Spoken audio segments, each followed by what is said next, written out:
नमस्कार जी। नमस्कार जी। क्या शुभ नाम है जी आपका? मेरा नाम महेंद्र दास है। गांव धनाना, जिला सोनीपत, हरियाणा का रहने वाला हूं और मैं संत रामपाल जी का छोटा भाई हूं नाते में। संत रामपाल जी महाराज की शरण में आने से पहले आप कौन सी भक्ति करते थे? वैसे तो भक्ति की रुचि बचपन से ही थी। फिर महाराज जी का बचपन से ही साथ मिलने से हनुमान जी की भक्ति, भगवान शिव के व्रत रखना, शिवलिंग पे जल चढ़ाना, वह भगवान विष्णु जी को विशेष रूप से मानता था, भगवान श्री कृष्ण जी को। जो आम हिंदू लोग करते हैं वही भक्ति हम करते थे। फिर मैं नौकरी लग गया, गुरु जी संत रामपाल जी से मैं दूर हो गया। मैं चंडीगढ़ रहा 8 साल, वहाँ जा करके रुचि भी खत्म हो गई। संत रामपाल जी महाराज की शरण में कैसे आए? फिर मैं 1991 में मैं चंडीगढ़ से रोहतक आ गया और एसपी रोहतक का मैं ड्राइवर लग गया। मेरी पुलिस डिपार्टमेंट में नौकरी थी और महाराज जी पहले सिरसा वगैरह में पोस्टेड थे, जूनियर इंजीनियर की, और गुरुजी फिर रोहतक में पोस्टेड हो गए। गुरुजी, और फिर मिलना जुलना शुरू हो गया।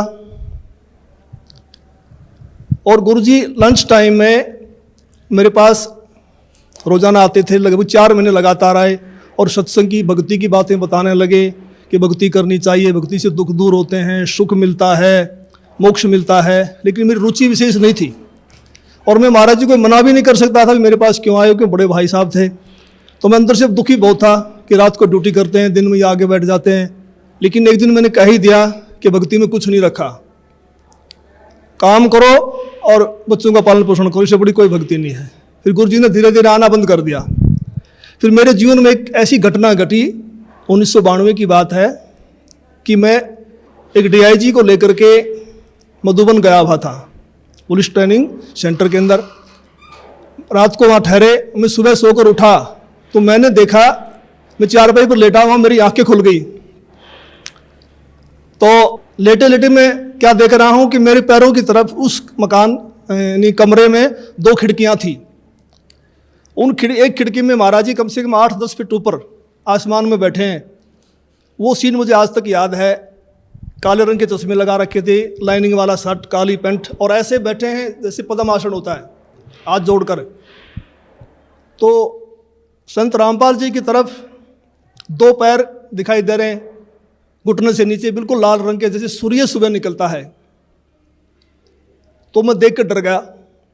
मैंने अपनी घड़ी देखी, उस द्वार पे एक घड़ी लगी हुई थी, उसको देखा भी 7 बज गए हैं। दूसरी खिड़की से देखा तो शहतूत का पेड़ है, चिड़िया बैठी हैं। लेकिन मैं ये सीन क्या देख रहा हूँ, कम से कम 5 मिनट मैंने सीन को देखा। तो मैं डर गया कि मैंने समझा कि भाई कहीं गुरुजी मर गए हैं, उनकी आत्मा मुझे मिलने के लिए आ रही है। उस समय फ़ोन भी नहीं थे, मैं DIG को बोल भी नहीं सकता था कि मेरा भाई मर गए हैं। तो मैं बहुत चिंतित हो गया। हम 1 बजे मधुबन से रोहतक के लिए चले, हम लोग 3 बजे वहाँ पहुँच गए। मैं गाड़ी खड़ी करके सीधा मकान पे गया, गुरुजी के मकान के ऊपर। तो जाके मैंने देखा गुरुजी ठीक ठाक मिले, मन में शांति हुई। तो गुरुजी ने पूछा भी कैसे आना हुआ आज दिन में, कैसे टाइम मिल गया। तो मैंने घटना के बारे में बताया। मैंने कहा जी मैंने तो ऐसे ऐसे एक घटना देखी सुबह सुबह, मैं डर गया कहीं आप मर ना गए हो। तो महाराज जी ने कहा कि मेरे स्वरूप में कबीर परमेश्वर आए थे और अब आपको भक्ति मिल जाएगी। तो मैंने कहा जी मैं तो ड्रिंक्स वगैरह कर लेता हूँ, वो छूटती नहीं, भक्ति कैसे करूँगा। तो गुरुजी ने कहा जा, आज के बाद नहीं पिएगा। तो उनके एक शब्द से ऐसी दीवार खड़ी हो गई कि आज 1992 की बात है, आज 2013 हो गया, यानी लगभग 21 वर्ष हो गए। वो आज तक मैंने शराब को छुआ तक नहीं है। तो उसके बाद गुरुजी ने अपने गुरुजी से मुझे नाम दिलवाया, संत राम देवानंद जी महाराज से। उस समय गुरुजी को आज्ञा नहीं थी नाम की। मैं भक्ति में ज़रूर लगा, क्योंकि महाराज जी बताते थे कबीर साहब पूर्ण परमात्मा हैं, इनसे सबसे ऊपर हैं। तो मैंने उनको उदाहरण दिया कि पुलिस में तो ऐसे होता है। उस समय पुलिस वाले बहुत नाजायज़ किया करते। कोई कहता मैं फलांगा सिपारसी हूँ, उसको पकड़ लिया तो उसकी कुटाई कर देते थे, फ़ोन आता छोड़ देते, हमें नहीं पता जी आपका था। कहीं ऐसा ना हो कि ये निचले देव देवता हमें कूट दें और जब तो कबीर साहब ऊपर से आएँ। लेकिन मैं लगा जरूर रहा, लेकिन विशेष विश्वास नहीं था भी कबीर साहब पूर्ण परमात्मा है। तो महाराज जी ने कहा कि आप ये नाम जपते रहो, इन नाम से आपका विश्वास हो जाएगा। तो फिर 1994 में गुरुजी को आज्ञा होगी नाम की, फिर महाराज जी ने दोबारा से हमारे को नाम दिए, फिर सार नाम दिया। मैं भक्ति में लगा रहा, लेकिन कबीर साहब के बारे में मैं पूछता था कि वेदों में दिखाओ, गीता जी में दिखाओ, तो महाराज जी कहते समय आने तो सब कुछ दिखाऊंगा मैं, अब ये करते रहो। तो फिर ऐसी घटना घटी कि एक दिन मैं सोया हुआ था और मेरी आत्मा निकल के ऊपर ब्रह्मांड में चली गई, बहुत ऊंचाई पर। वहाँ विष्णु भगवान खड़े हैं श्री कृष्ण जी के रूप में, उनके सिर पर ऐसे मोर का चंदा है, मोर मुकुट है, और मेरे से कह रहे हैं कि जिस भक्ति पे आप लगे हो ये भक्ति बड़ी कठिन है, ये मार्ग बड़ा कठिन है, अगर इतना आसान होता तो सभी यहाँ से निकल जाते। और एक बात का ख्याल रखना, मेरे भक्तों को मत तोड़ना। जैसे मेरी आत्मा, मेरा सूक्ष्म शरीर मेरे शरीर में आया तो मेरी आँख खोली तो मेरा सारा शरीर पसीने से भीगा हुआ था, और मैं बिल्कुल सर्दी का महीना था, मैंने कपड़े चेंज किए पसीना पोंछकर, और मैं सुबह उठ करके अपनी ड्यूटी पे आया तो महाराज जी से मुलाकात हुई। मैंने महाराज जी को बताया कि ऐसे ऐसे घटना घटी रात को।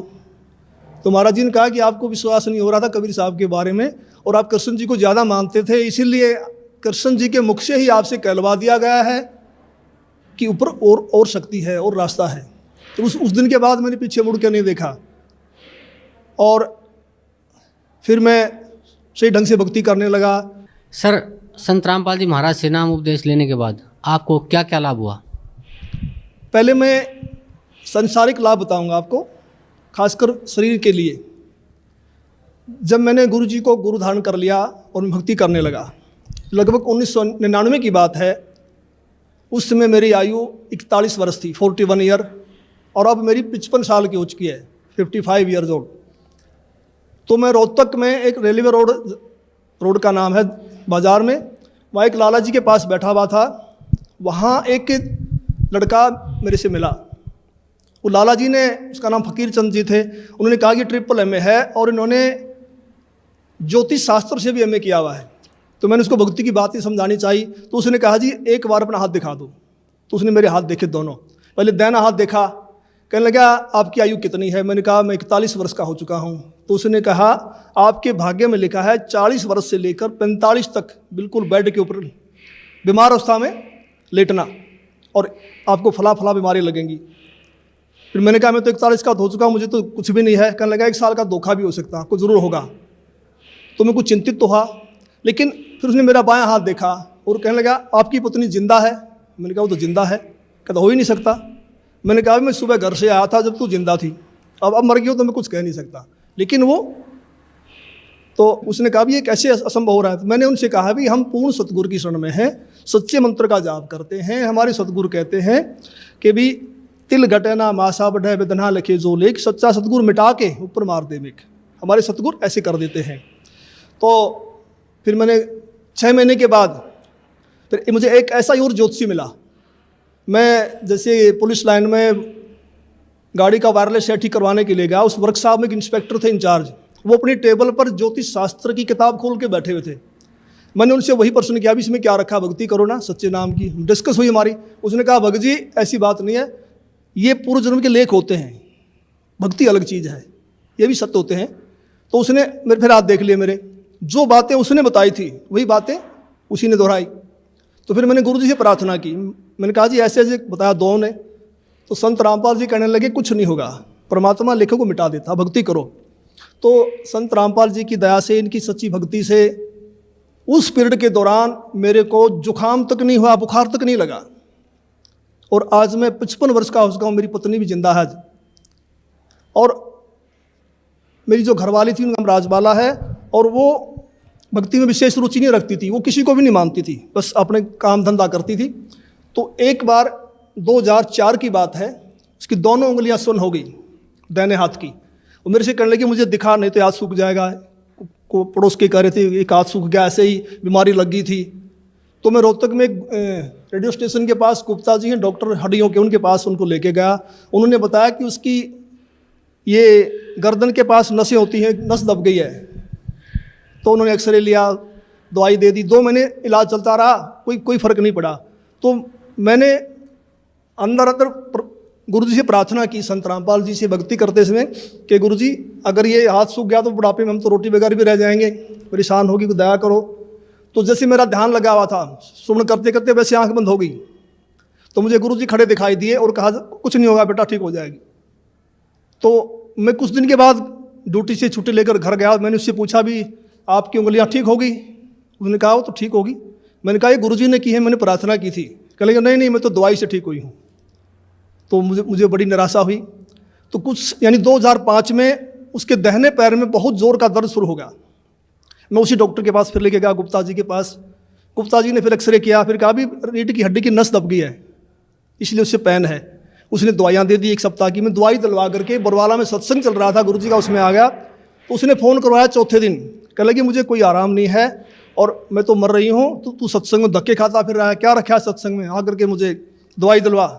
तो मैं गुप्ता जी के पास गया, वहाँ उसका रिकॉर्ड लेकर के। गुप्ता जी ने कहा भी अब तो इसका ऑपरेशन होगा और कोई इलाज नहीं है। तो ऊपर से इलेक्शन थे हरियाणा में 2005 फरवरी में। तो मैंने कहा जी 1 सप्ताह इलेक्शन का, हमें छुट्टी नहीं मिलेगी, आप ऐसा कर दो, ऐसे इंजेक्शन लिख दो कितने ही महंगे हैं जो 10 दिन निकाल दें, फिर मैं ऑपरेशन करा लूँगा। तो उन्होंने इंजेक्शन लिख दिया। मैं दवाई लेकर के पुलिस लाइन में जाके अपने बॉक्स में रख दिए। सुबह ड्यूटी करके फिर जाऊँगा घर। तो मैं रात को 2 बजे उठा, तो मुझे बड़ी वही चिंता हो गई भी क्या होगा। तो बड़ी रो रही है, बड़ी तकलीफ़ है उसको। तो मैं भक्ति करके सुबह का नित्य नियम करके अपने सुमन करके मैं दोबारा सो गया। और सोते समय मैंने प्रार्थना की कि हे परमेश्वर, हे गुरुदेव, ठीक तो आप ही करते हो, अब की बार ठीक भी करो और ये एहसास करवाओ कि आपने ही किया है, करने वाले तो आप ही हो। तो मैं ड्यूटी करके शाम को 5 बजे घर गया। तो वो अपने काम धंधे में लगी हुई थी। मैंने उससे पूछा भी मैं तो 1000 रुपये की इंजेक्शन ले यार, तू ठीक है तो फ़ोन कर देती, इन दवाइयों को मैं वापस कर देता। तो उसने कहा मैं तो ठीक होगी। मैं कैसे हुई? कहने लगी मैं सारी रात रोती रही, 3 बज गए, मैं दीवार के ऐसे कमर लगा के रो रही थी। तो मुझे गुरुजी दिखाई दिए, मेरी आंख बंद हुई कुछ सेकंड के लिए। तो गुरुजी ने ऐसे हाथ किया, ठीक हो जाएगी बेटी, कोई बात नहीं। कहता उसी समय मेरा रोग बिल्कुल ख़त्म हो गया। तो फिर मैंने कहा आप तो भक्ति करेगी ना? कहने लगी हाँ अब करूँगी। तो आज तक उसको दर्द दोबारा नहीं हुआ है। और अनेक गुरुजी ने हमें सुख दिए। सबसे बड़ा तो मानसिक सुख होता है, मानसिक शांति, वो हमारे को संपूर्ण रूप से मिली हुई है। एक दिन संत रामपाल जी करनाल के अंदर एक भगत के घर गए हुए थे। और सतगुरु जी ने 3.5 घंटे के लगभग सत्संग किया। जब चलने लगे तो एक औरत ने, जो काफ़ी बुजुर्ग थी, कोई 65 साल के करीब उनकी उम्र रही होगी, उन्होंने कहा कि जी मैं आपसे कुछ बात करना चाहती हूँ। तो गुरुजी ने कहा ठीक है पूछो। तो उसने कहा जी आपने जैसे सत्संग समाप्त किया तो आपके ऊपर से कमल के फूल पर बैठा हुआ सफ़ेद परमात्मा निकल के गया है, मानव सदृश, और मैं कमल की पंखड़ी को बहुत दूर तक देखते रही ऐसे। तो संत रामपाल जी ने कहा फिर आपकी क्या सलाह है नाम लेने की? तो उसने कहा मैंने तो गुरु बनाया हुआ है राधा स्वामी व्यास से, और मैं तो मंदिरों में भी जाती हूँ, देवताओं की पूजा भी करती हूँ। तो महाराज जी ने कहा देखो उनके फूटे भाग, ये सच्चाई को देखकर भी नहीं मान रही हैं। तो फिर हम चल पड़े। उस समय गुरु जी के पास सुमो गाड़ी होती थी, हम दिल्ली साइड में जा रहे थे। मैंने महाराज जी से प्रश्न किया कि महाराज जी परमात्मा का भी अजीब खेल है, जो ढूंढ रहे हैं उनको दर्शन नहीं दे रहे, और जिनको दर्शन दे दिए, जो इनको प्रकट होके बता गए, वे इसको मान नहीं रहे ये कि परमात्मा की क्या लीला है। तो महाराज जी ने कहा ये बुद्धि से परे का विषय है और इसको आप नहीं समझ पाएंगे। फिर मैंने कहा जी बताओ, दया करो। तो संत रामपाल जी ने बताया कि ये औरत 600 वर्ष पहले जब कबीर परमेश्वर आए थे उनकी शिष्या थी। इन्होंने लगभग 5-6 महीने भक्ति की, फिर इन्होंने नाम छोड़ दिए। उसी प्रथम मंत्र के प्रभाव से इसको मानवश्री मिलते आ रहे हैं, भक्ति में रुचि है। अब ये समझ रही है कि जो मेरे को छोटा मोटा लाभ मिल रहा है ये देव देवता या मेरा पुराना गुरु दे रहा है, जो उन्होंने बनाया हुआ है, तो डर के मारे नहीं छोड़ना पा रही। तो मैंने फिर प्रश्न किया कि महाराज जी मैंने तो ये पूछा है कि इनको दर्शन क्यों दिए?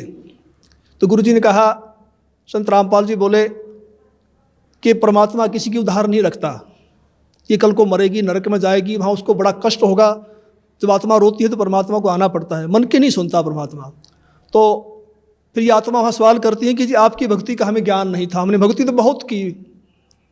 तो वहाँ परमात्मा ये सीनरी दिखाएंगे ये सारी फिल्म दिखाएंगे कि 3-3.5 घंटे मैंने सत्संग सुनाया, आप क्या भक्ति कर रहे हो, इसका क्या लाभ है, मेरी भक्ति क्या है, और जाते समय दर्शन दे दिए। तो परमात्मा ने अपने सिर से भार उतार दिया, पर ये आत्मा बोल नहीं पाएगी, चुप हो जाएगी। तो मेरा भगत समाज से यही बार बार निवेदन है कि ऐसा मौका बार बार नहीं आता, तो संत रामपाल जी की शरण में आकर के अपना आत्म कल्याण करवाएं। सत साहिब। धन्यवाद।